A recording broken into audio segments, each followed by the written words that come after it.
జై Somnath part 37 recap. వెనుకబడిన తన సైనికులను కలుసుకునేందుకు సామంతుడు ఒక రోజంతా చాలా నిదానంగా ఒంటెను నడిపించాడు. ఎన్నో మార్లు ఒంటెల అడుగుల సవడి వినిపించేట్లు అనిపించటం, వెనకకు తిరిగి ఆకాశపు రంచుల వరకు చూడటం జరిగింది. కానీ ఎక్కడా తన అనుచరుల జాడ కనిపించలేదు. పరిస్థితి మహా దారుణంగా ఉన్నది. కనుచూపు మేర ఎటు చూసినా నిర్మానుష్యమే. పైకి ఎగిరే ఇసుక, కదిలే తాడు చెట్లు, మజిలీలలోని ఖాళీ గుడిసెలు, బోసినరులా కనిపించే వాకిళ్ళు తప్పితే మరొకటి కనిపించదు. ఇది నేరుగా పోయే ముఖ్య మార్గం. మునుపతడు ఆ దారిన వచ్చినప్పుడు ప్రయాణికుల గుంపులు ఎన్నో కనిపించాయి.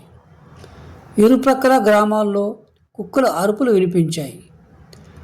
మజిలీల్లో ప్రయాణికులు గుంపులు గుంపులుగా కూర్చొని ఏవో కబుర్లు చెప్పుకుంటూ ఉండేవారు. కానీ ఇప్పుడు ఆ దారిలో ఒక్క మనిషి జాడ కానీ పశువు జాడ కానీ లేదు. ఈ నిర్మానుష్య దృశ్యం భీతి గొల్పుతోంది. గుండెదడ ఎక్కువైంది. ఇలా ఎవరూ కనిపించకపోతే మతి భ్రమిస్తుందేమోనని భయం కలిగింది. నలువైపులా నిశ్శబ్దమే. దిక్కులన్నీ శూన్య హస్తాలను చాపి గొంతు పిసుకుతున్నట్లు అతనికి ఒక క్షణంలో భ్రమ కలిగింది. సామంతుడు ఇంకా పసివాడే. అలాంటి ఒంటరితనాన్ని ఎన్నడూ భరించి ఎరగడు. ఒక్కసారి బిగ్గరగా అర్థమనుకున్నాడు. ప్రాణం బిగబట్టి ఎలాగో అరిచాడు. దాని ప్రతిధ్వనే వచ్చి అతని చెవుల్లో ప్రవేశించింది. వణుకుతూ నలువైపులా చూచి సోమనాథుని స్మరించుకుంటూ ఒంటెను ముందుకు పోరెచ్చాడు. అతను ముందుకు పోతున్నాడనా?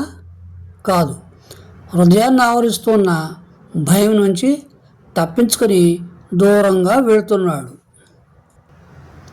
ఇంతలోకే ఒక పెద్ద మజిలీ వచ్చింది.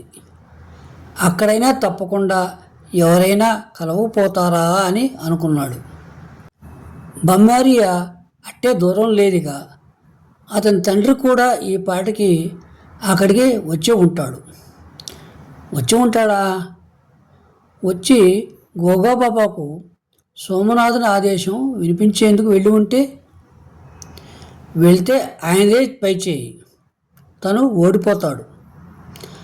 అక్కడ తన రాకుకు బంధువులంతా ఎదురు చూస్తూ ఉంటారు.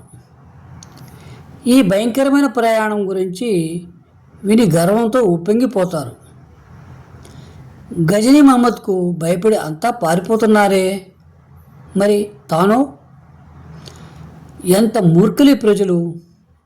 గోగాబాబాను నిర్జించి వాడు ముందుకు రావటమా? అమీరు సాక్షాత్తు రావణుడే కావచ్చు. మరి గోగా దుర్గం దాటి ఉంటే కనీసం వాని జాడైనా కనిపించవద్దు. ఇలా సంకల్ప వికల్పాలతో మధ్యాహ్నం అంతా ఒక గుడిసె నీడలో గడిపాడు. రాక్షసుల దురాగ్రహానికి భస్మమైపోయిన నగరాలను గురించి అతడు ఎన్నో కథలు చిన్నప్పుడు విన్నాడు. ఈ మజిలీ అచ్చంగా అలాగే ఉంది. బావిలో నీళ్లున్నాయి, కానీ కదలికంటూ లేదు. చేతోడు బిగిసి పనికి మాలినై ఉంది. మందిరంలో దేవి విరాజిల్లుతున్నది, కానీ ధూపదీప నైవేద్యాలు లేవు. 3 గుడిసెలు చెక్కు చెదరకుండా ఉన్నాయి, కానీ ఒక్క పురుగు వాటిలో లేదు. ఒక గుడిసెలో పొయ్యి మీద ఏదో వండిన వస్తువు ఉంది. కింద కట్టెలారిపోయి ఎన్నాళ్ళయిందో. ఒక మూలనున్న మూకుడు నుండి మెతుకులను చీమలు బారులుగా తీసుకుని వెళ్తున్నాయి. ఏ మహాశాపం వలనో నిర్మానుష్యమైన శూన్య ప్రదేశంలా ఉన్నదా మజిలీ. కొంతసేపటికి నెమ్మదిగా అతని భయం తొలగడం మొదలుపెట్టింది. తన పిరికితనానికి తనకే కోపం వచ్చి తాను చౌహాన్ వీరుడే, గోగారాణ పౌత్రుడే, సాక్షాత్ సోమనాథుని వార్తాహరుడే. ఈ విధంగా దిగజారిపోయి డీలా పడటమా, సాహసం కోల్పోవడమా? పెదవులు నొక్కుకుంటూ మనస్సును ఆవరించిన సంక్షోభాన్ని అణుచుకున్నాడు. లేచి తిరిగి ప్రయాణానికి సిద్ధమైనాడు. దారిలో వేలకు వేలుగా గజని మ్లేచ్చులు అడ్డు నిల్చున్నా సరే అతడు గోగాదుర్గం చేరి తీరాలి, తప్పదు. అలా ఒంటి మీద కొంత ముందుకు నడవగానే దూరంగా ఆకాశంలో దుమ్ము కనిపించింది. తప్పకుండా ఎవరో మనుషులే ఉండాలి, ఆ దారినే వస్తున్నట్లున్నారు. అబ్బా, ఎన్ని రోజుల తర్వాత కంటికి మనిషి అంటూ కనిపించాడు. పరమశత్రువైనా సరే మనుషులే కదా. వాళ్ళను చంపకపోవచ్చు, కనీసం యుద్ధంలో హూంకరించవచ్చు. తన రక్తం చెందింది, ఒక్కడి రక్తాన్నైనా తాను ప్రవహింప చేయవచ్చు, కానీ నిర్మానుష్యం మాత్రం మహాదారుణం. యుద్ధం అలా ఉన్నా కనీసం మానవ సంసర్గం లభిస్తుంది కదా. ఇలా అనుకుంటూ ధనుర్బాణాలను పదిలిపరుచుకున్నాడు.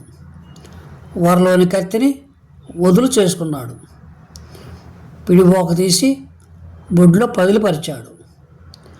దూరాన ఆకాశపురంచుల్లో 2 ఒంటెలు చిన్న బొమ్మల్లా కనిపించాయి. సామంతుని ఆనందానికి అంతులేదు. 2 మనుషులు అతని వైపే మహావేగంగా వస్తున్నారు. దప్పికొన్నవాడు జలాశయాన్ని చూసి పరిగెత్తినట్లు అతను కూడా వారి వైపే ఒంటెను పరిగెత్తించాడు. భయం తొలగిపోయింది.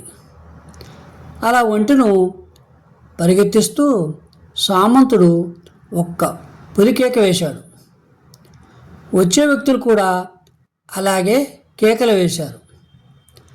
మానవ కంఠధ్వని వినిపించేసరికి సామంతునికి ఎంతో సంతోషం కలిగింది. ఆ సంతోషంతో పూర్వపు సాహసమంతా తిరిగి వచ్చింది.